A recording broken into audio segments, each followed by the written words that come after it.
বগা commissioner, ভাই বিদ্যুৎ বিলি কাগজ। ভাই দাঁড়ান একটু দাঁড়ান। খালি কারেন্ট বিলের কাগজ দিয়ে দেন আর আমরা মাস গেলি যে বিল গুলো দেই তা তো একটু বুঝোই টুজোই তো দিলেন না। ভাই কি বুঝাই দেবো, আপনি বোঝেন না? বেটা এই বুঝলি কি তোরা কত আমার মেয়ে আবার বয়স হয়ে গেছে বুঝাই দে। এই যে ভাই, আপনার হয়েছে 75 ইউনিট, বিল হয়েছে 469 টাকা। 75 ইউনিটি 469 টাকা হবে কে?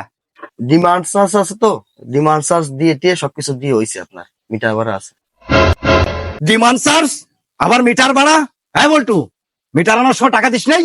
4,000 টাকা নিজে গুনি দিছি 4,000। আমাদের কোম্পানির নিয়মে এরকম। মিটারও টাকা জানলাম আমি, আবার আমার টাকায় দিয়ে তোর বেতন দেয়, আবার তুই বলিস নাকি যে আমার কোম্পানি আমার কোম্পানি। এই কি পাইছিস?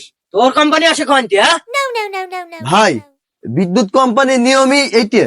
তাই তাই আমার নিয়ম কোনটা চল তোরে দেখাবো।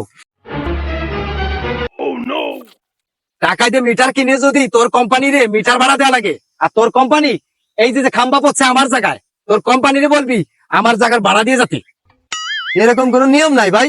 এরকম নিয়ম নাই? আরে বান, আরে খাম্বার সাথে বান। আহা, আমি পারি না আর পারি না।